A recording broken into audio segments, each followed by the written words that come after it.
आज की इस खौफनाक कथा में एक ऐसी दास्तान छिपी है जो सच में रूह को कंपा देती है। ये सिर्फ कोई डरावनी कहानी भर नहीं है, ये एक ऐसी चीख है जो सदियों से उन अंधेरी दीवारों में कैद है। एक ऐसी चीख जो किसी इंसान की तो बिल्कुल नहीं है। तो चलिए इस खौफनाक घटना के गहराई से किए गए इस विश्लेषण में आगे बढ़ते हैं, जहां हर कदम पर सिर्फ और सिर्फ मौत का सन्नाटा है।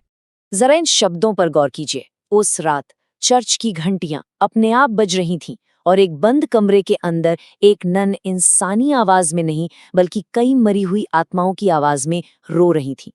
सोचने वाली बात है ना कि जब हवाएं एकदम रुक चुकी हों और मौत सन्नाटा बनकर छा जाए, तब ऐसी खौफनाक आवाजें आखिर आती कहां से हैं?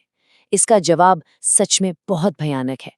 इस पूरी घटना का जो केंद्र है वो है ये जगह, कोलकाता के एक बहुत ही पुराने और सुनसान इलाके में खड़ा सेंट एंजेला चर्च।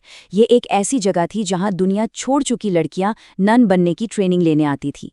लेकिन इस चर्च की इन ठंडी पत्थर की दीवारों में एक ऐसा गहरा और काला राज दफन था जिसे जानने के बाद लोगों ने इसके आसपास भटकना तक छोड़ दिया था। एक ऐसा श्राप जो अब दबे पांव जागने ही वाला था। मार्च की वो एक ठंडी खून जमा देने वाली शाम थी जब इस चर्च की खामोशी को एक नए मेहमान ने तोड़ा। चर्च में शाम की प्रार्थना चल रही थी और तभी वहां एलिना नाम की एक लड़की आती है। लेकिन उसका आना कोई आम बात नहीं थी। उसके चेहरे पर एक अजीब सी, बहुत ही गहरी उदासी थी और एक ऐसी अस्वाभाविक चुप्पी थी जो किसी भी आम इंसान की तो हो ही नहीं सकती। बाहर से देखने में वो एक 22 साल की बेहद खूबसूरत लड़की थी, लेकिन उसके अंदर का सच क्या था? एक पूरी तरह से टूटी हुई, भावहीन रूह। जब चर्च की हेड मदर कैथरीन ने उसको सबके सामने खड़ा किया और बताया कि एलिना ने अपना पूरा जीवन प्रभु को समर्पित कर दिया है, तब एलिना के चेहरे पर कोई भाव ही नहीं था। एकदम कोरा, सूनापन, न कोई मुस्कान, न कोई डर। उसके उस खालीपन ने वहां मौजूद हर शख्स को अंदर तक हिलाकर रख दिया था। उसी रात अंधेरे कमरों के बीच बहुत ही दबी हुई आवाजों में फुसफुसाहटें शुरू हो गईं। ननरिया ने अपनी दोस्त सोनिया से कांपते हुए कहा, तुमने उसकी आंखें देखी? ऐसा लग रहा था जैसे वो यहाँ अपनी मर्जी से बिल्कुल नहीं आई है। और उसके बाद वहां बस एक भयानक चुप्पी छा गई, एक ऐसी खामोशी जो किसी बहुत बड़े और विनाशकारी तूफान से पहले की आहट थी। अगली सुबह जब प्रार्थना शुरू हुई तो सब कुछ बदल चुका था। रिया ने नोटिस किया कि एलिना बाकी सबके साथ प्रार्थना नहीं कर रही थी। वो सबसे पीछे एक कोने में खड़ी थी और किसी अनजान, बहुत ही अजीब सी भाषा में कुछ बड़बड़ा रही थी। सच कहूं तो ये शब्द इस दुनिया के लग ही नहीं रहे थे। अब इस बदलाव को जरा ध्यान से समझिएगा, क्योंकि यहीं से वो खौफ अपने चरम पर पहुंचता है। एक बहुत ही जवान और शांत सी लड़की, लेकिन उसके गले से निकलने वाली आवाज कैसी थी? एक बहुत ही भारी, किसी बूढ़े आदमी की कर्कश आवाज। और सबसे डरावनी बात तो ये थी कि वो आवाज अकेली नहीं थी। उस एक आवाज के अंदर कई लोगों की भयानक आवाजें एक साथ गूंज रही थीं। इसे सुनकर किसी के भी जिस्म में एक ठंडी लहर दौड़ जाए। उस रात का अंधेरा और भी ज्यादा घना हो चुका था। रिया के अंदर का डर हर पल बढ़ता जा रहा था, लेकिन फिर भी वो धीरे धीरे दबे कदमों से एलिना के कमरे की खिड़की तक पहुंची। उस सन्नाटे में उसके खुद के कदमों की आहट गूंज रही थी। उसने डरते डरते उस खिड़की से अंदर झांका और जो वहां दिखा उसने सच में उसकी रूह को जमा कर रख दिया। एलिना वहां अकेली बिल्कुल नहीं थी। वो एक कुर्सी पर बैठी तो थी, लेकिन उसका जिस्म ऐसे मुड़ा हुआ था जैसे किसी ने हड्डियां पकड़कर मरोड़ दी हों। और तभी उसकी गर्दन पूरे 180 डिग्री घूम गई, सीधे खिड़की की तरफ। उसकी आंखें पूरी तरह से काली हो चुकी थीं, मुंह में जले हुए कोयले जैसे दांत थे और उसके चेहरे पर एक ऐसी मुस्कान थी जो इंसानी बनावट के बिल्कुल ही खिलाफ थी। वो लड़की बिल्कुल एक शैतान का रूप ले चुकी थी। रिया के मुंह से एक जोरदार चीख निकल गई। पूरा चर्च उस चीख से दहल उठा। मदर कैथरीन अपने हाथ में पवित्र क्रॉस लेकर तुरंत उस कमरे की तरफ दौड़ी, लेकिन जैसे ही वो अंदर आईं, अचानक उनके हाथ से वो क्रॉस झटके से छूटकर नीचे गिर गया।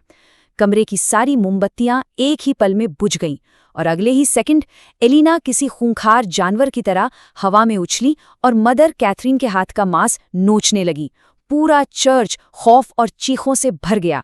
इस आतंक को रोकने के लिए अगले ही दिन पहला एग्जॉर्सिज्म यानी झाड़ फूंक शुरू किया गया। फादर जोसेफ को बुलाया गया।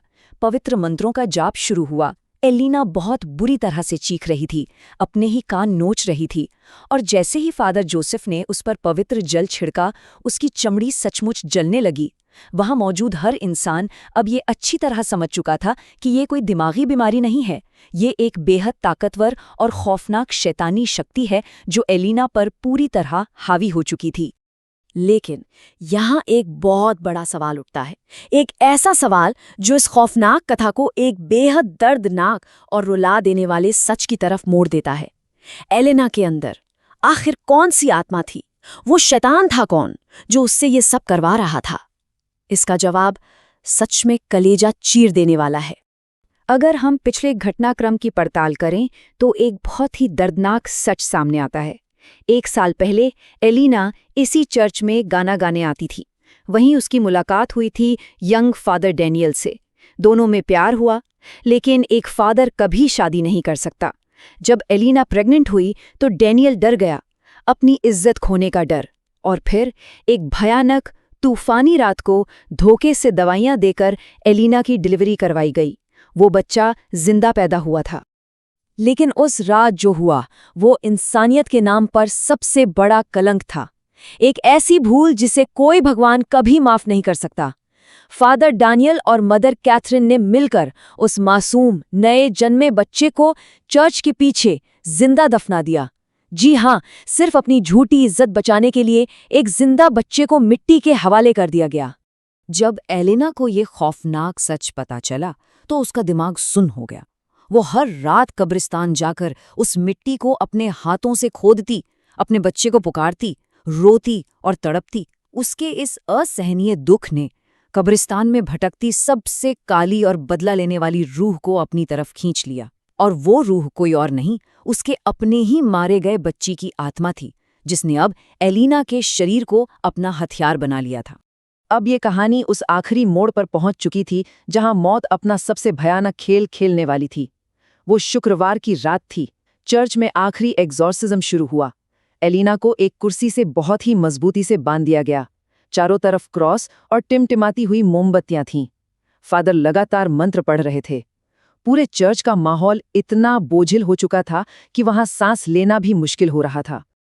और तभी एलिना का सिर अचानक ऊपर उठा और एक गुर्राती हुई, रूह कंपा देने वाली आवाज पूरे हॉल में गूंज उठी।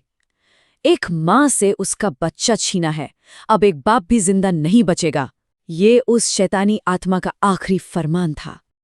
उसके वो शब्द खत्म होते ही जैसे कयामत आ गई। मदर कैथरीन और फादर डैनियल दोनों अचानक हवा में उठने लगे। उनके पैरों के नीचे जमीन नहीं थी। वहां रखी सारी मोमबत्तियां अचानक एक भयानक आग के बवंडर में तब्दील हो गईं। उनके कपड़ों ने आग पकड़ ली। पूरा वो बंद चर्च उनकी दर्दनाक चीखों से भर गया, लेकिन कोई भी मदद के लिए अंदर नहीं आ सका।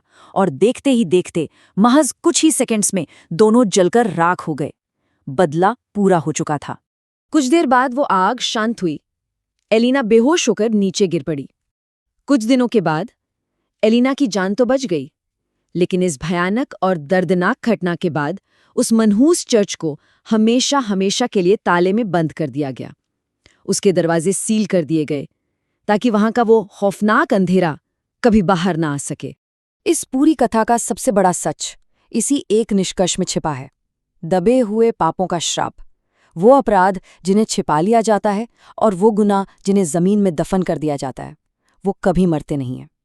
जब भी किसी सच को दफनाया जाता है तो वो मिट्टी के अंदर एक बहुत ही विनाशकारी ताकत में बदल जाता है, और जब वो बाहर आता है तो वो सब कुछ जलाकर राख कर देता है। ये एक ऐसी चेतावनी है जिसे कभी भुलाया नहीं जा सकता। आज भी लोग कहते हैं कि सेंट एंजेला के उन खंडरों में रात के गहरे सन्नाटे में एक औरत के रोने की आवाज आती है। एक ऐसी आवाज जो मिट्टी के अंदर दफनाए गए अपने बच्चे को पुकार रही है।